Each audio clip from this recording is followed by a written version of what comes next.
Blooming Lotus Yoga presents Drops of Nectar with Ramananda Mayi. In this podcast, we share the profound wisdom of yoga, tantra, and Vedanta so that you may deepen your understanding of the dharma and live a more fulfilling, awakened, and compassionate life. So tonight, we're going to continue with our talks on Sri Vidya to begin to give you a deeper understanding of the meditative tradition that we're taking part in.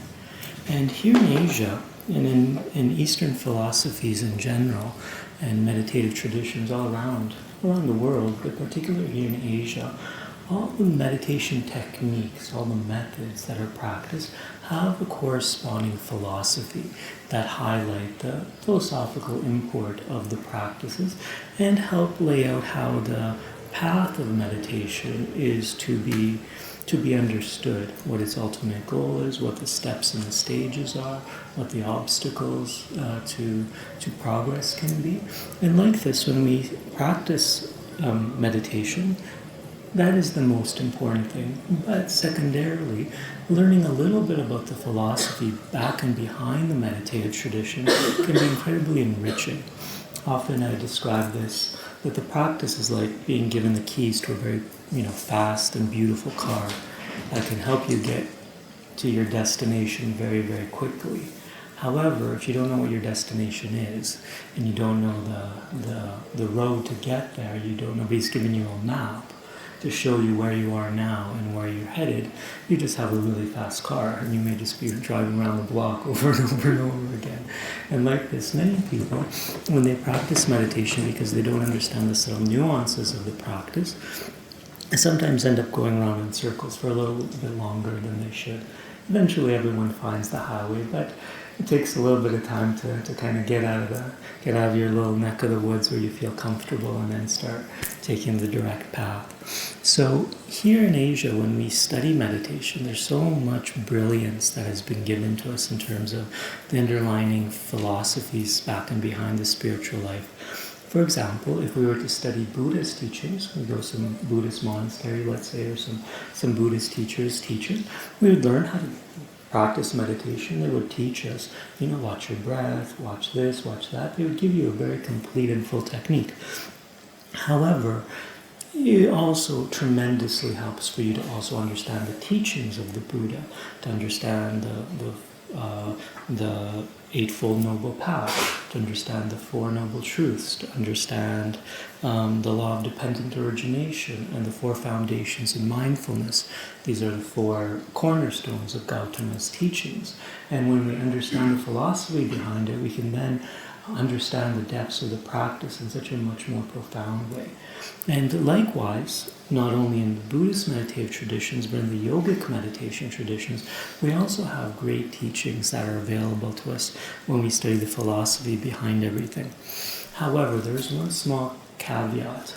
Because something like Buddhism or other forms of meditation, like Taoist meditation, etc., have had primarily one founder and one kind of originator, one main central figure, there is not necessarily the same amount of variety that we find in the Vedic culture, where there's been like hundreds, if not thousands, of different rishis, sages, and great enlightened beings. And because they've come in every single generation, and they have largely drawn upon each other's teachings, we have, over 10,000 years of spiritual tradition, spiritual wisdom to work with. And because of that, there's a lot of variety.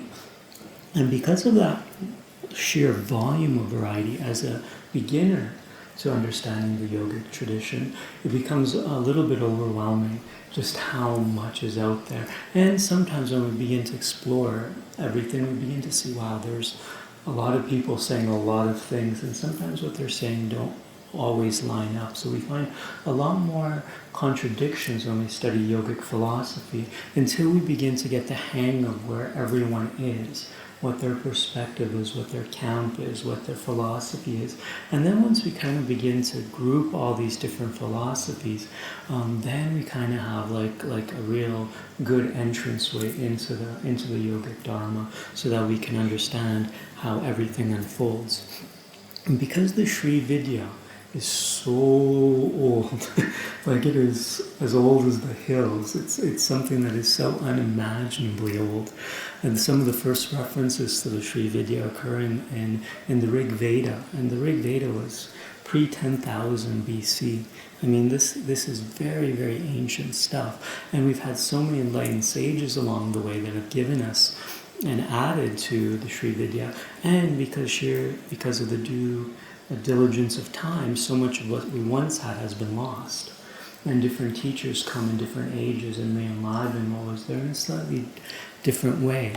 Because the Vedic tradition is so vast, we have so many influences to draw upon. And the Sri Vidya in our generation is drawing upon two fundamental streams within the Indian Vedic tradition. One is the old Vedic tradition itself, and one is the relatively new Tantric tradition. It's only about 1,000 years old. So within our body of practices, how we're practicing meditation now, maybe using mantra, maybe using self-inquiry, maybe using watching the gap within the breath, some of these techniques are Tantric, some of these techniques are Vedic. And understanding what's what and the overlap between them is a bit of a maze. So I'm going to help guide you through that maze so that you have hopefully a clear understanding today. However, I make no promises, and there's a really good chance I'm going to lose a lot of you along the way, because I'm taking a few risks today. I'm doing things a little bit more advanced. I know there's a lot of beginners in the room, so forgive me if I lose you. I'm going to try to make this as complete and integral as possible. And at the same time, I have people that are here for like 5 years, 6 years, and they're kind of getting bored of me talking about the same old thing. So I need to satisfy some of their curiosities. So let's do the best we can. Now, philosophies in Sanskrit are termed by the word darshana. Whenever we hear darshana, we kind of get an idea. We're talking about philosophy.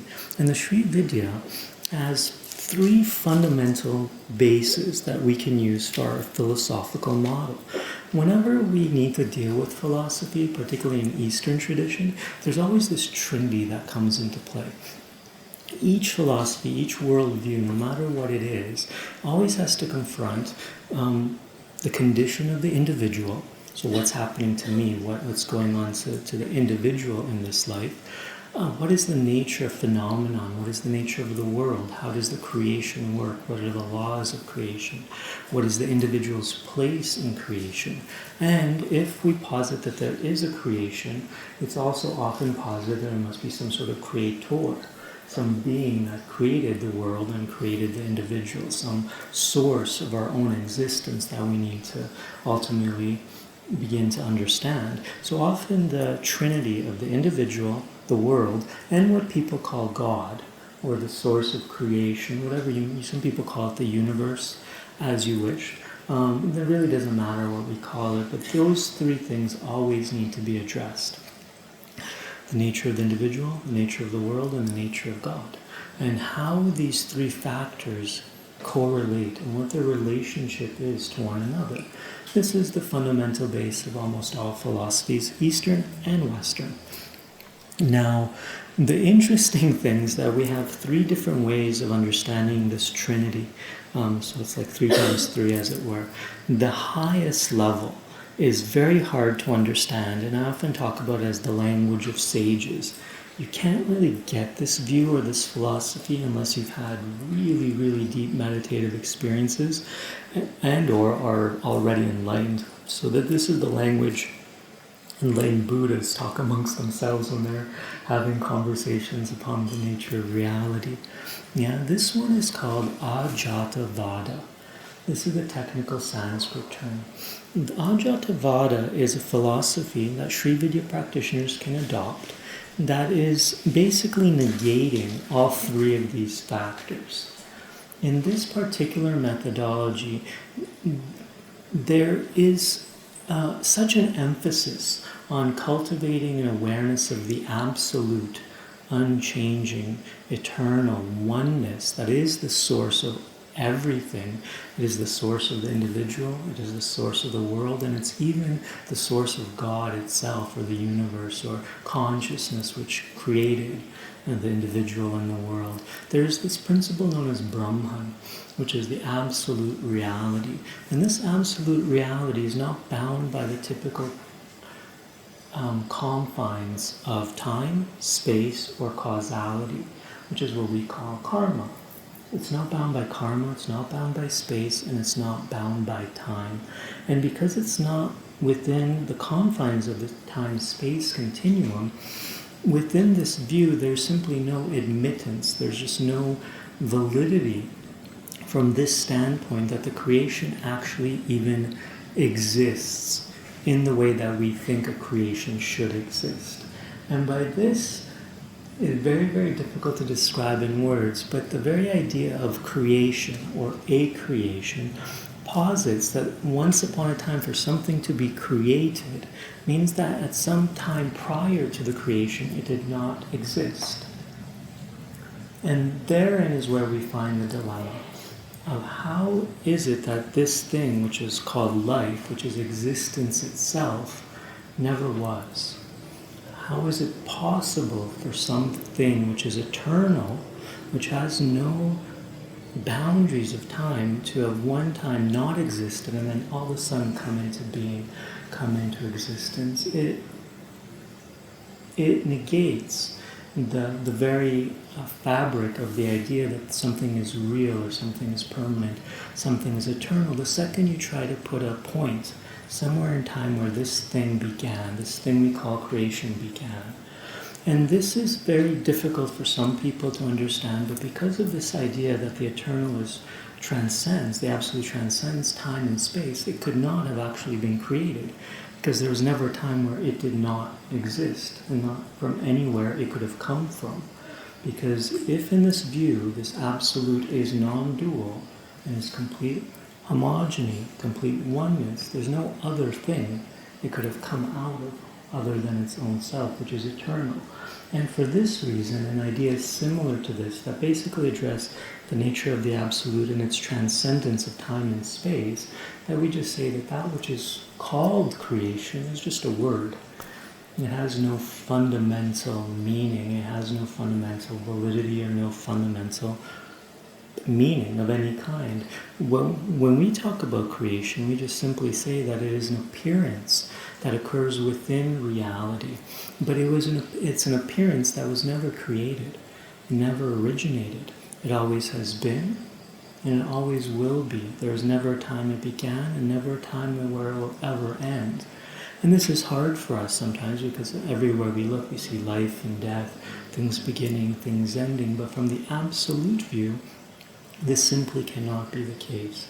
What we call the world is just simply consciousness, existence, which is eternal and permanent and has never been born and will never die. And because of this, it is known as ajata, unborn, uncreated. So this view is radically different than most other creation theories and most other views upon reality. This is typically reserved only for the jnana non-dual approach of Sri Vidya.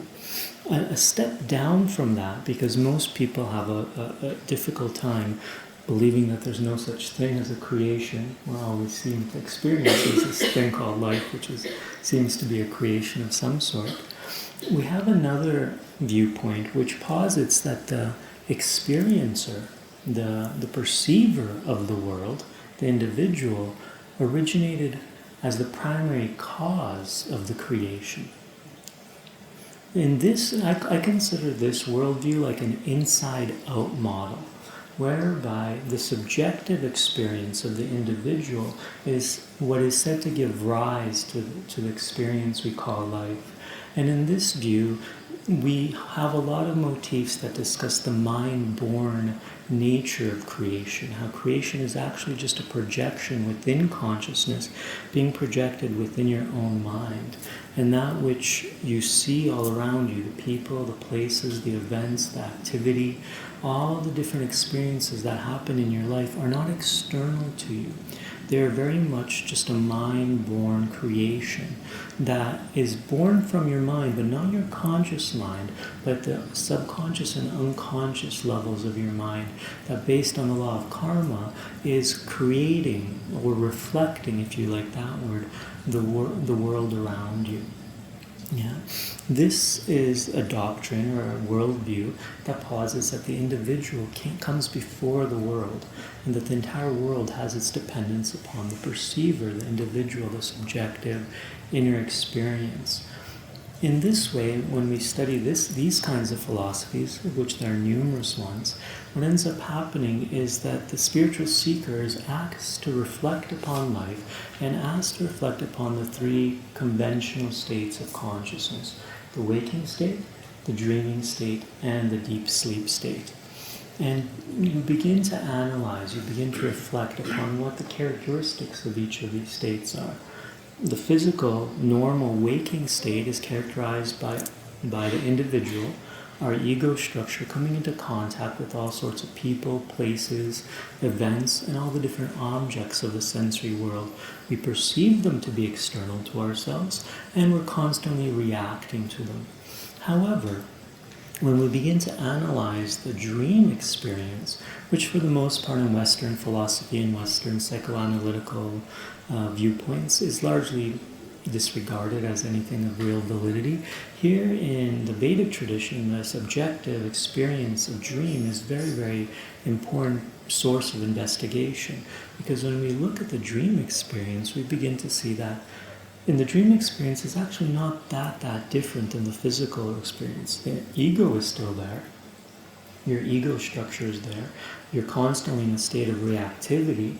However, the objects that you're encountering, the people, places, events that you're encountering, aren't felt to be external to you, but are happening within your mind, within your own inner world, as it were.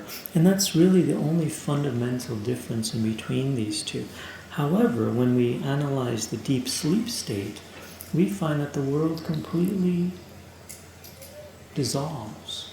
It ceases to be temporarily within the subjective inner experience. If you reflect last night when you fell asleep, you may have dreamt, you may not have, and when you entered into a state of deep sleep, you were not aware of your ego. There was no you there in terms of an ego structure. There was you as consciousness, there was you as the witness, as awareness, but not as an ego structure with likes and dislikes and an age and a name and any sort of personality structure. Just pure homogeneous consciousness was there.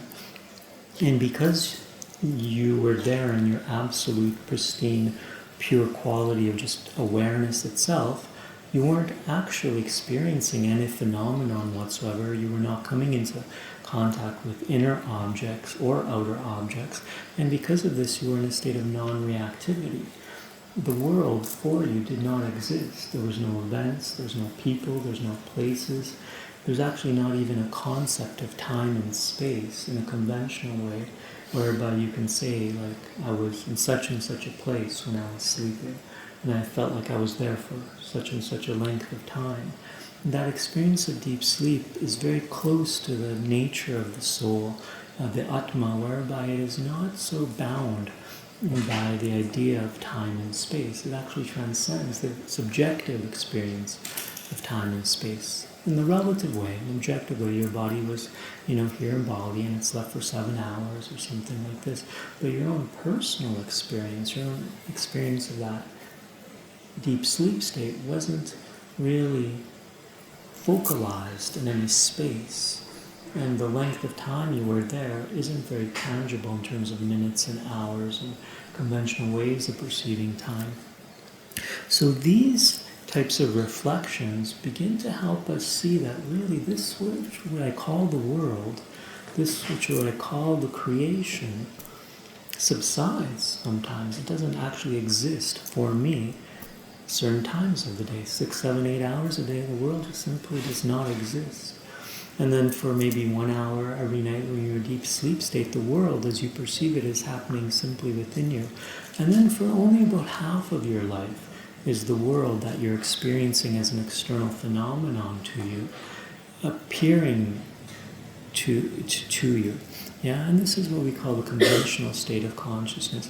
However, once you begin to reflect in this way, you'll also begin to get certain hints that the world as you currently perceive it isn't actually necessarily the way it truly is. And in this philosophy, we're often encouraged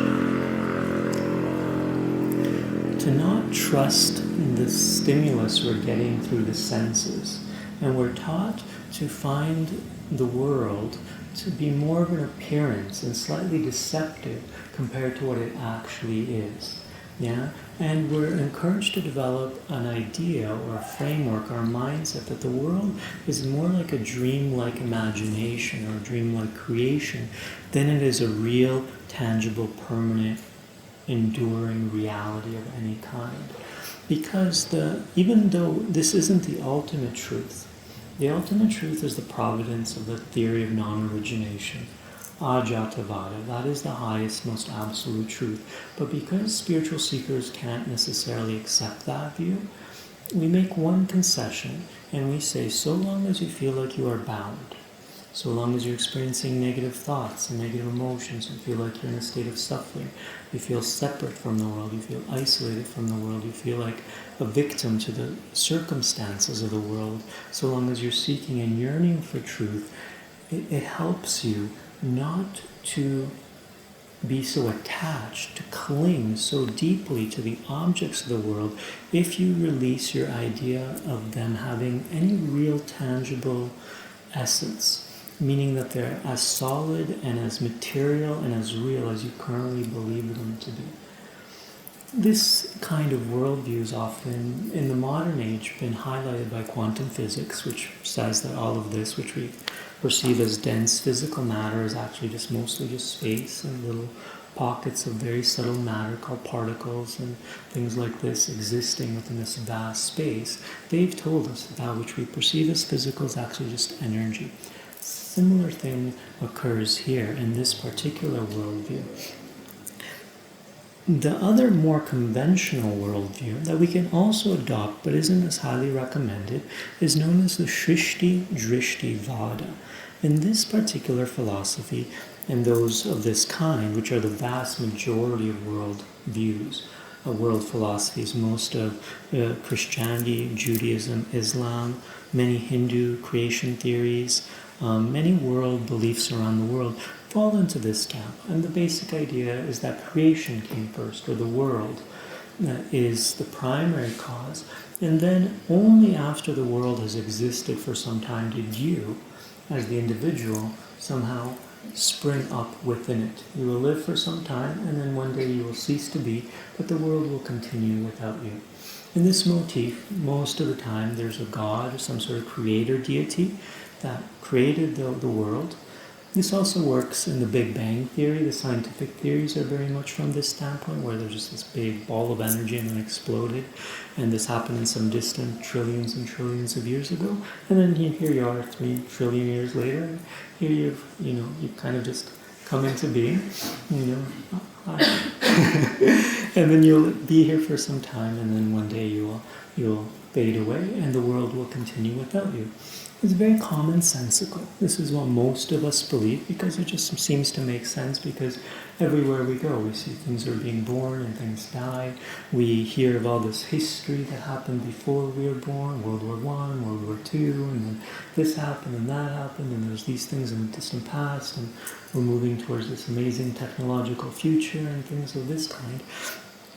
It makes sense, and on some level it can work. However, for the purposes of the spiritual life, we discourage people from taking that at face value and prefer that the spiritual seeker works with the middle motif, and if they're capable, with the theory of non-origination. Ultimately, these are still all belief systems, they're all concepts, they don't hold any real validity because they're not the absolute truth, they're just ways of thinking about truth. However, it's good to know that these three camps exist, and then to begin to get an idea of which camp is kind of more your forte.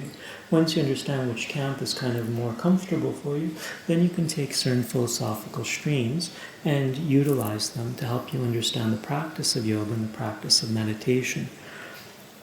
Because the creation first models are we consider them fundamentally flawed, because the basic standpoint that you will eventually have to reconcile is as you begin to explore consciousness and the nature of consciousness, which is the work of a meditator, is you have to always come into contact with this idea or this understanding of what is the relationship between that which we call mind and that which we call matter.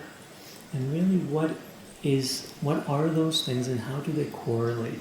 In modern yoga circles, we often talk about mind-body connection, but as you study the body-mind or mind and matter, whichever lingo you like to use, eventually you're going to have to come to a conclusion of which one came first. Is it the matter that supersedes mind, or is it mind that supersedes matter? In the scientific, materialistic paradigm, matter triumphs over everything. And in these kinds of ideas, molecules and particles and different chemicals combine together and to form these long strings of DNA, and this matter develops. And out of all these chemicals, somehow consciousness, arises somewhere inside the matter of the brain. And that is what you are. That's the basic scientific thing. Matters always seem to be first, and out of matter originates what we call consciousness or the mind. This is a materialistic paradigm, the scientific Western worldview for the most part.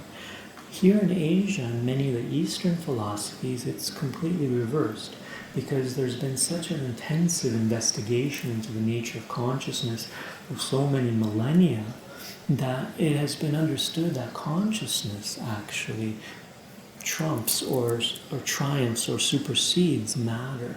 And it's not so much that consciousness arises out of matter, but the opposite. The matter, the world, the creation, you, the events of your life, your mind, your body, arise out of consciousness. Yeah? And this entire material existence, this which we call the universe, the world, the cosmos, matter, the body, all originated out of consciousness itself. When we take that as the viewpoint and we go, okay, I feel more comfortable with that, we're in the middle camp. Yeah, because when you accept consciousness is the source of matter, then all sorts of possibilities open up for you. And most of this is simply based on meditative maturity and meditative experience, whereby there are certain times after lengthy, long periods of meditation, you will actually have the experience that you are not the body. You exist completely independent of this cage of flesh and blood that you so strongly identify and believe to be me or I, but ultimately you are not the body. Believe it or not, you're not even that which you call the mind. You are just pure consciousness. And from this pure consciousness, this entire fabrication of the body-mind has emerged so that you can experience the magnificence of life and begin to discover the truth of your own existence and the source of your own existence. And this becomes the spiritual quest, the spiritual path to look into, to inquire, to discover, to realize the source of one's own existence. And this source goes by many names. We call it Brahman, which is the source and substratum of existence, the absolute non-dual supreme consciousness itself. When we begin to inquire into the nature of Brahman, we begin to move to that first camp, the non-origination model, whereby we say that Brahman was never born, was never created, has no origin because it always has been and always will be, and is very much here and now. And ultimately in the high Vedic teachings, we even tell the spiritual seeker that thou art, tat tvamasi, you are that, you are Brahman. Now you are unborn. Nice. All right, so having taken care of the base, of the fundamental base, we're gonna keep on going. So on the first day, we mentioned that there's actually within this kind of spiritual desire for liberation, there's two other camps, the dual camp and the non-dual camp. Now, in terms of practices and in terms of philosophies, there's some practices of yoga and meditation that are dualistic by nature and have a dualistic philosophy system. And then we have some that are considered to be non-dual because the practices and the philosophies behind them are of a non-dual nature. For those of us that study the four paths of yoga, we understand that some practices are devotional, some practices are meditative, and even though in the general Vedic tradition we have Bhakti Yoga or the devotional yoga and Raja Yoga, within the specific Sri Vidya tradition we have a devotional practice. Within the Sri Vidya tradition we have a very specific meditative practice. It falls under the banner of Raja Yoga. When we practice Sri Vidya devotional techniques, these are difficult to teach to Westerners. So for the most part, we find they don't translate over very well. So we typically kind of keep them at bay and we don't really discuss them because it takes a certain kind of inclination, a certain kind of history in your karma. You need special Hindu samskaras. You need to have been born as a Hindu in previous lifetimes for devotion to deities and goddesses and gods and things like this to be natural for you. If not, it's a little bit too forced, and we're just a little bit more cautious about doing that because the whole devotional path requires names and forms. We need to give the Supreme Creator, create the Supreme Deity some name, some form by which we can worship it, because that's just the basic nature of devotional practices. That implies an inherent duality initially between the devotee and that which is being devoted to. In our particular camp, the object of devotion is Divine Mother. We're actually Shaktas, meaning that we worship Spirit in the form of the Divine Feminine. We don't think of as God the Father so much, a little bit, but more God the Mother. This is the main paradigm. And we feel like we're just God's children, but in the sense that we're like children of a goddess. Very, very nice if you have that feeling already. If you don't have that feeling already, then for those of you that are a little bit agnostic, that you're kind of on the fence, like you believe, but you don't really know what to believe, and you don't know what to call what you believe, then you can think of the Divine Mother as Mother Nature. Yeah, so Mother Nature becomes the Devi, the goddess itself. And if you just have supreme reverence for Mother Nature, good enough. That can also be an excellent form of Sri Vidya devotional practice, but it's a little bit harder because then we have ceremonies and mantras, and we haven't developed ceremonies for Mother Nature in the same way as we have in ancient Indian culture. So for the most part, we don't discuss that so much, but if you like certain mantras to the goddess and certain chants to the goddess using the power of sound, this can help you. In terms of the meditative tradition, this is what we're more all about, particularly in this meditation retreat, practicing intense meditation, and you've learned some of our pranayama techniques, you've established a firm base of moral ethical conduct, so you're not speaking ill of others, you're practicing non-violence, you're living with a lot of nobility and virtue in terms of your outer lifestyle, and then secondarily you're doing all the yogic techniques of self-discipline, asana, pranayama, you're doing the pratyahara techniques of yoga nidra and sense withdrawal through meditation, you're then practicing concentration on the gap in between the breath, or chanting mantra or self-inquiry, and these all form the base of our meditative practice. So this is a form of Sri Vidya that is more meditative, more from the self-discipline school, where we work with chakras, we work with kundalini awakening, etc., etc. For those within the non-dual kind of framework, we also have a wisdom-based practice, a jnana yoga-based practice. I've described this to you, and if you've been here before, probably a little bit, but I've done so in a very general way. I'd like to get a little bit more specific. For those of us practicing the devotional aspects of Sri Vidya, or like all of you now, the meditative aspect, we can use the creation first or the perception first philosophies as the base, the philosophical base that informs our devotional and our meditative techniques. Yeah?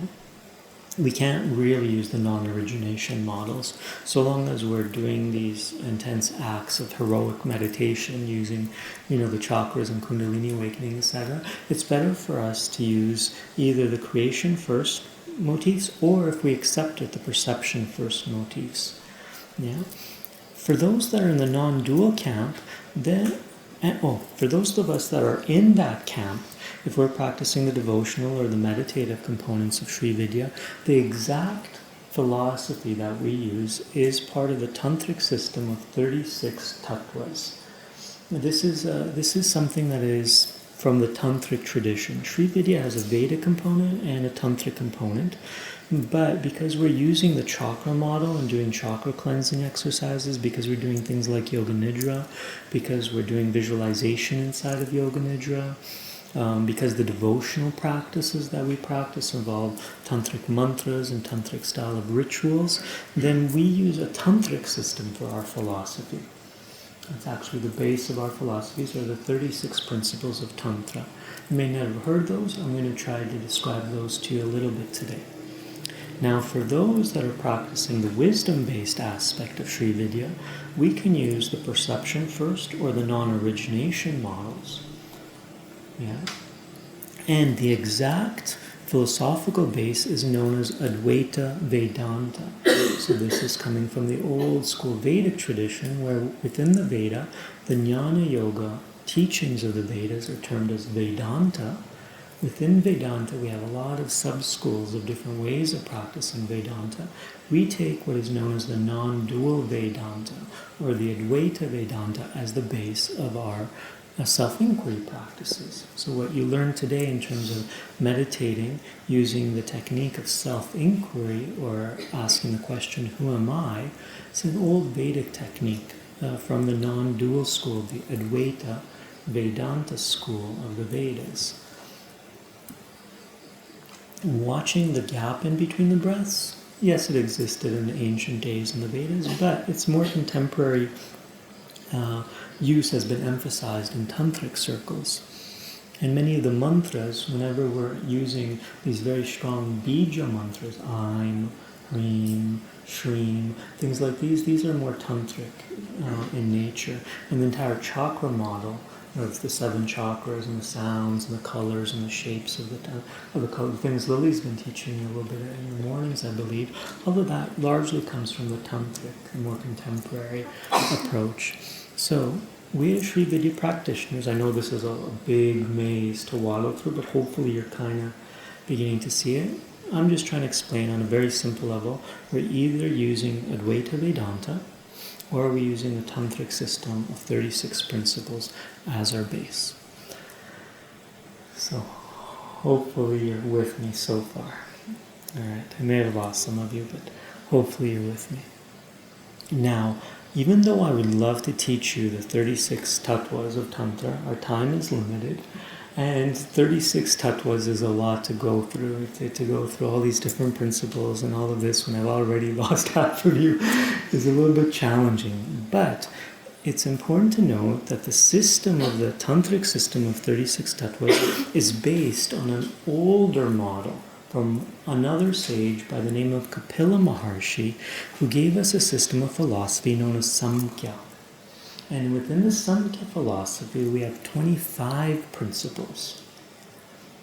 What the Tantrics did is they took the old system of 25 principles known as Samkhya, and then they added 11 more things for a total of 36. Now I'm going to do today, and I'm not going to go through all 36 because we need the foundation of the original 25 first. And once we have those original 25, then maybe at a later time I can discuss the next 11 that comprise all 36 tattvas. The usefulness of studying Samkhya is because Samkhya is the philosophical base of Raja Yoga outside of Sri Vidya. if we study Bhagavad Gita, the teachings of Krishna, if we study Patanjali's Yoga Sutras, if we study Ayurveda, we'll see that all three of those approaches use Samkhya as the base of their particular exploration of the techniques that they advocate. So let's go through that again. Bhagavad Gita mentions Samkhya. Patanjali decided, in his Yoga Sutras, decided not to develop a new system of philosophy. He used the existing model that was there before him, the system of Samkhya. And people that follow Ayurveda, natural medicine in the yogic tradition, also use Samkhya as the base of their healing modalities. And Samkhya is in the dualistic school. Yeah? The base is dualistic, and you can take creation first, perception first, doesn't really matter. The graduation will be towards moving towards the middle. So having said that, and hopefully I've still got most of you, Samkhya, the philosophy of Samkhya, the first 25 of the 36 principles, was developed by a great sage known as Kapila Maharshi. Now, Kapila Maharshi is absolutely brilliant sage. We know that Krishna referenced him in the Bhagavad Gita, and the Bhagavad Gita was composed about 3000 BC. Bhagavad Gita is about 5,000 years old. So at the time of Krishna seeing that Samkhya philosophy was being practiced around him, and decided to elaborate in the Bhagavad Gita about the Samkhya philosophy, the Samkhya theory, which means that it must have been there before Krishna. So Samkhya philosophy of Kapila is at least 5,000 years old. Much, much older. So wonder of wonders, we're going to be studying something that's like 5,000 years old plus. You know, it's amazing that whatever realization he had was able to endure the test of time, and 5,000 plus years later, here we are talking about it. Here we are using it as the base of our yoga practice. Almost all schools of yoga around the world use Samkhya as their base. For those of you that read Autobiography of a Yogi and you learned Kriya Yoga, that's their base. They use Samkhya Yoga as the base of their philosophy. The guru, the teacher of Yogananda, a great sage by the name of Yuktaswar, he wrote a beautiful book called The Holy Science. First chapter, Samkhya philosophy. He describes all 25 principles in depth. Very worthwhile read, Holy Science, for those of you that like all this yogi stuff. And by Shri Yuktaswar. It gives you a very, very concise and clear understanding of Samkhya philosophy. Now let's begin to see what Samkhya really looks like. Samkhya. And it's 25 principles that basically outline the various principles of existence and the order of creation, how creation came into being, how it is sustained, and ultimately how it will return back to its source. In this particular model, because it's an inside-out model, there's a gradual evolutionary theory that develops here. But because most of Samkhya is inside-out, everything is also deeply associated with the condition of the perceiver, the yogi, or the yogini. So the creation and the unfoldment of creation happens through the subtle energy body of the yogi or the yogini. Wonder of wonders. You become the source of the creation, and the creation dissolves within you as you move towards enlightenment. So let's begin to have a look at how the system of Samkhya outlines the creation and your place within the creation. The first principle is that of spirit itself. The fundamental, the highest principle within Samkhya philosophy is known as Purusha. Purusha basically can mean consciousness. Often we just translate it as spirit, that which some people consider to be God. Now the interesting thing about Samkhya philosophy is that it has two kind of standpoints. The old Samkhya philosophy of Kapila, the really, really ancient one, was not theistic. There was never a mention of God. There was never a mention of Ishvara. Purusha, or spirit, or what some people call the self, was seen to be the ultimate principle. Only later, when Krishna began to discuss Samkhya philosophy, did he bring in a more devotional tone and a more theistic tone, whereby Krishna equated Ishvara with Purusha. God and Purusha kind of began to be the same. So the interesting thing about Samkhya is whether one is theistic, they believe in God, then God can be superimposed upon Purusha. But if one does not believe in God, there's no need to invite God into these 25 principles if one doesn't choose to. So it's a very interesting, very flexible philosophy, we can say. So if somebody's a believer or a non-believer, doesn't matter. Yeah. So this is something to take note of. The second principle is known as Prakriti. It is matter. And here we have the fundamental duality of the Samkhya philosophy. We have spirit and we have matter. We have consciousness and we have cosmic energy. We have these two distinct polar pairs. One is unmanifest, the other is manifest. One is formless, the other is form. All that which is what is unique to one is the contrary of the other. It's like day and night. They are like male and female, we can say. Now, if there's nothing else you remember from this lesson today about Samkhya, just remember Purusha and Prakriti, spirit, matter. The basic foundation of the philosophy of Samkhya is that currently spirit has become enmeshed in matter, has become trapped in matter. And the entire work of a yogi is to distill spirit from matter, consciousness from matter, to separate, not to unite. Purusha and Prakriti in your current condition are united, and that's the fundamental problem. Consciousness has forgotten its true nature and has become identified with matter, the body-mind. And because it's become identified with the body-mind, it believes itself to be something which it is not. And this is the fundamental ignorance.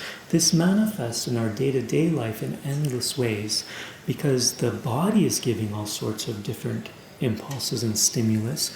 Sometimes we feel like I am young. Sometimes I'm old. Sometimes I have a lot of energy. Sometimes I'm very tired. Sometimes I'm hungry. Sometimes I'm satiated. Sometimes I'm thirsty. Sometimes I feel quenched. Sometimes I'm healthy. Sometimes I'm sick. The body is giving all sorts of extremes, and within it, the body is never at equilibrium. The body is constantly agitated, restless, just trying to hang on for dear life, but it can't, because the nature of the body is to come into existence, sustain itself for some time, develop disease, and ultimately fade away and die. But that is not what you are or who you are by any stretch of the imagination, but you believe yourself so strongly to be the body. This is your sense. I am the body. I am the body. This is my only experience right now of this flesh and blood container, and I am this. And if anybody ever insults the body, oh my gosh, you get so upset, no? Somebody says the body's ugly, the body's fat, the body's unattractive, you freak out. Can't handle it. Of course I'm not this. Of course I'm not what you say I am. I am this beautiful, glorious, wonderful thing, called the body, of whatever way. We're doing endless things to try to preserve this identification with the body. Now, the other component is the mental component, the mind component, whereby because we have lost awareness of what we truly are, we believe ourselves to be the contents of the mind, which are thoughts and emotions, and all these conceptual ideas about who we are. And even though that sounds very abstract, on a very day-to-day practical level, it manifests as this endless identification with these transitory mental emotional states. One day I'm happy, next day I'm sad. One day I'm beautiful, next day I'm ugly. One day I'm wise, another day I'm dull. I'm this, I'm that, I'm beautiful, I'm ugly, I'm young, I'm old. I'm so many different dualities. I'm angry, I'm patient, I'm frustrated, I'm peaceful, I'm restless, I'm calm.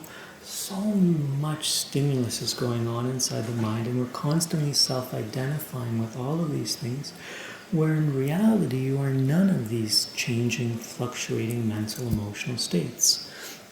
You are just pure consciousness, and upon the field of pure consciousness, this ignorance of your true nature has developed, and you believe yourself to be this limited mortal being that is going through this extreme experience of duality whereby you find no peace and you're suffering and you're struggling to find some answer to your quest for lasting happiness, lasting satisfaction.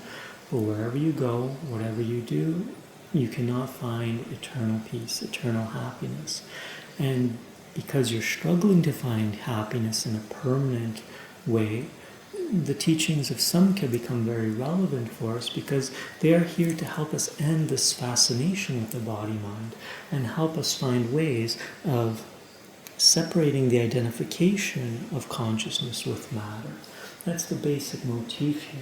What happens is out of matter, out of the most subtle forms of matter, when they talk about matter here, they're originally not talking about dense physical matter. They're talking about ultra-fine matter, subatomic, energetic, molecular, quantum energies. They're talking about ultra-fine matter that then densifies as it goes through other stages. As matter begins to come into existence, as it were, as it exists and as it's vibrating, it also has a fundamental intelligence known as buddhi. This is the next evolute within the Samkhya philosophy. Energy, cosmic energy, prakriti, is intelligent. Prana, cosmic energy, which is born of prakriti, has its own innate wisdom, its own innate intelligence. This is known as the intellect, but it doesn't mean like the Western word intellect, like intellectual. It's like the higher aspects of the mind, the higher aspects of the capacity to know. It's more like intuitive knowing, innate knowing, rather than just like mental knowing, a cognitive knowing through thinking. It's kind of like a deeper, inner, more cosmic type of intelligence that the buddhi is. Because the entire model is inside out, it's very helpful to understand this not only as a big, large, universal process, but a very personal process, whereby the very fabric of the body-mind originates from consciousness, enters a state of vibratory essence known as prakriti, and begins to slowly densify to create. In every single moment after moment, this creation is taking place. The creation and dissolution of the cosmos is happening not as one big bang that happened trillions of years ago, but it's happening perpetually as consciousness shapes matter, as matter then has its own way of organizing, assembling in order to create all the different elements of your existence. From your highest wisdom, what we call your buddhi, originates the sense of I-ness, what we call the ego, the ahamkara. And this ego structure is the root of all evil. It's the root of all problems. It is what makes us forget our true essence, and it gives us this limited idea that I am the body and mind. And this sense of limitation, the sense of individuality, the sense of separateness and distinctness is what then shapes the rest of the body-mind. From it arises what we call the mind itself. And this is termed manas, and the manas is the thinking mind, it's the conceptual mind, it's the egoic mind. Sometimes we talk about the manas as like the lower mind, and we talk about the buddhi as like the higher mind. Yeah, and within you there's this constant battle taking place between the higher impulses of your intellect or your buddhi, and which kind of remembers its divine nature and is helping propel you towards spirituality and realization, and the lower egoistic mind, which is constantly seeking pleasure and trying to avoid pain and seeking egoic sensory gratification of all kind, and is seeking happiness from the outside in. From this mind, this is where the mind-matter interaction plays out in a very significant way. It's said then that the mind sculpts for itself the energy, the inherent intelligence of the cosmic energy, prakriti, eventually gets to a place where it assembles for itself after the mind has been born, a body that is made up of different organs. And we talk about 5 bodily organs that help the mind fulfill its desires, fulfill its desire to experience the external world, the world of the senses. And for this, it needs to move around, and for this, it develops legs. It also needs a way to manipulate the objects that it comes into contact with, and for this it fashions itself arms. It wants to express itself in its desires. For this it makes a mouth and a tongue which to communicate. It needs to also assimilate nutrients in order to sustain its existence, and also needs to shape for itself a digestive tract that ultimately eliminates that which is brought in, and it also seeks to procreate and generate more of itself, and for this it forms the genital organs. So the 5 organs are the hands, the feet, the mouth, the anus, and the reproductive organs. Of course, we have more organs than just these 5, but these are just like the basic framework of how the mind creates the body for the purpose of coming into existence in the phenomenal relative world. From the mind also are developed all of the faculties of the sense. So the mind shapes the eyes, shapes the ears, shapes the skin, shapes the nose, and shapes the mouth or the tongue.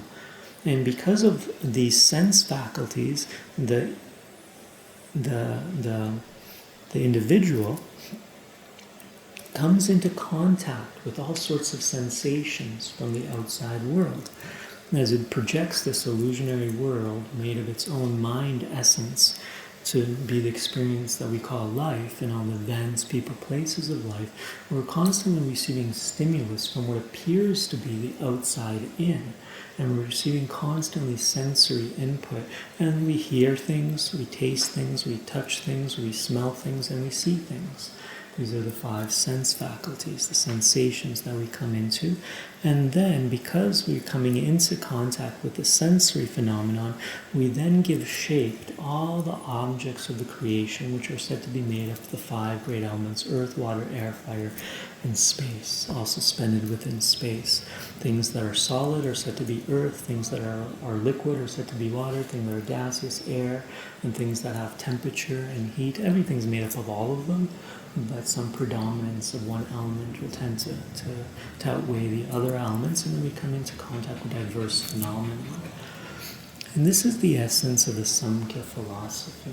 It's an inside-out model whereby, in many ways, that which you perceive to be the external world is nothing but a reflection of your own energy, of your own desires, of your own karma, because it is this entire structure of body, mind, and what we call the inner instrument, which is composed of the factors of the mind, the ego, and the intellect. The inner instrument, antakarana, it's called, the kind of like the inner world that gives rise to the body. Gives rise to everything, and it's to this entity that karma accumulates.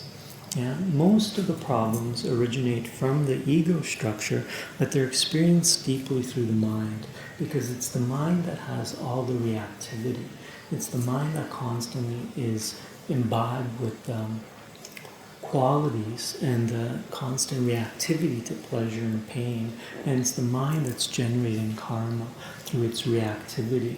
The entire objective of yoga practice is ultimately to realize that you're Purusha, but you can't actually do that until you awaken the higher mind, or the buddhi. Therefore, all typical Raja Yoga practices are designed to activate the higher mind, the buddhi, this part of you that senses truth, that has the intuitive capacity to grasp your true essence. So all of these meditation practices help us stimulate our intellect, our buddhi, which is the storehouse of the quality of discernment.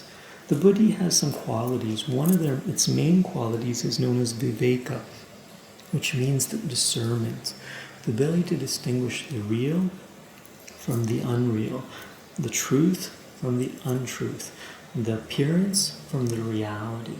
And right now, because the buddhi isn't fully activated inside of your organism, you're confused. And because you're confused, you suffer. The entire objective is to end the process of suffering by removing the ignorance, the confusion as to what your true nature is. And for this, yogis will do countless techniques. Many, many techniques have been developed in the Raja Yoga schools, whereby we can tame the mind, begin to work with the manas, and elevate it. And through a gradual system of purification, again, it's a dualistic system, so through a gradual method of purification, what's happening here is step by step, we're going on a return journey from the elements all the way back, step by step, up kind of this rung, as it were, all the way back up to realizing our true essence as spirit embodied, Purusha itself. This archetypical journey back to our source can be paralleled to the archetypical journey through the chakras. So it is possible, it's a little bit loose, but quite close actually, to bridging the gap between the tantric theory of the chakras with Samkhya. It's actually quite easy, whereby we can create a total correlation between the principles of Samkhya with the chakra system. Spirit is all of this, if we think about it in terms of the inner experience of the yogi, can be mapped out to the chakra system. And Purusha is identified as the essence of the seventh chakra. Spirit is said to reside at the crown of the head within the chakra theory. Matter, or Prakriti, is said to be at the level of the third eye, the sixth chakra. And there's so much symbolic content there. The sixth chakra has for its main symbol this two-petaled lotus, but also which represents the number 2, which is the essence of Prakriti. It's a dualistic paradigm of the cosmos, and also this triangle within it. This triangle is composed of 3 qualities of nature, 3 qualities of matter, 3 qualities of energy, or prana, which are sattva, rajas, and tamas. These are the 3 qualities of Prakriti. It's very explicit in the Samkhya philosophy that energy or matter has positive energy, negative energy, and this neutral energy we call rajas, this dynamic energy we call rajas. Also, the Om symbol is there. Om is the mother of creation. Prakriti is deified oftentimes as being a feminine force, whereas Purusha is a masculine force. Prakriti is form, Purusha is formless. So by the time evolution happens through the chakra system here, as we densify into the physical body of the first chakra, we go through all these steps, all these stages. The intellect is associated, it's loose, but can easily be associated with the level of the Shuddhi chakra, the higher intelligence that awakens, the Anandamaya kosha, the bliss body, when you're in the higher states of vibration where your intellect has been fully awakened, you have access to incredible altered states of consciousness that are very, very enjoyable, full of the bliss that reflects the bliss of Brahman. The ego structure is centered at the heart level. Sometimes some people say that the heart is the seat of the soul, but one interesting observation the great sage Ramananda Maharshi said is that whenever anybody is asked, "Who are you?" they typically take their finger and say, "Me, I." And always we point to ourselves here. We don't go "I," we don't go "I," we go "I." Ahamkara is rooted inside the heart, and to break through the knot of the heart is the work of the Kundalini process. It's a little bit more to that, but I'll just keep going.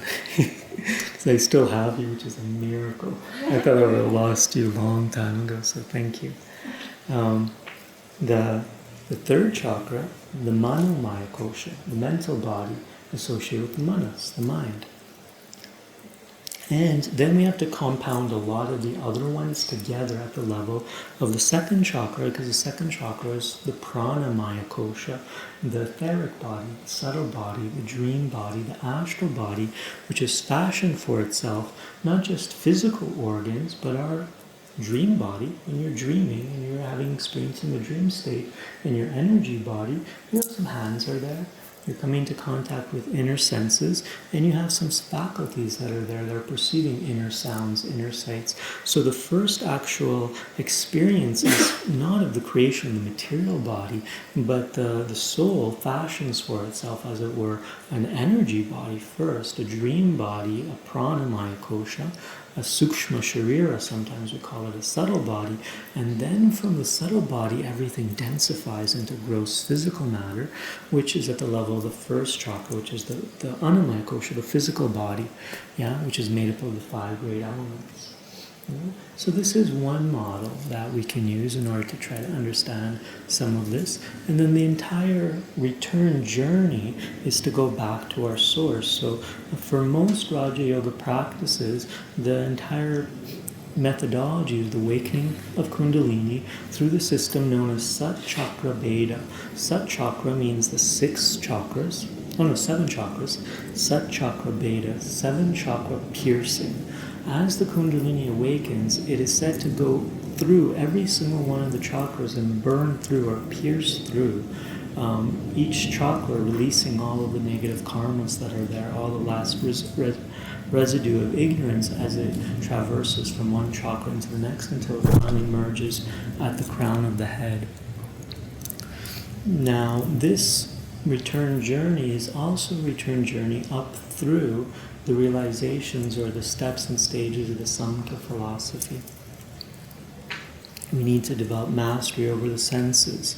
We need to gain mastery over our body organs. We need to develop masteries over our sense faculties. We need to develop mastery over our mind.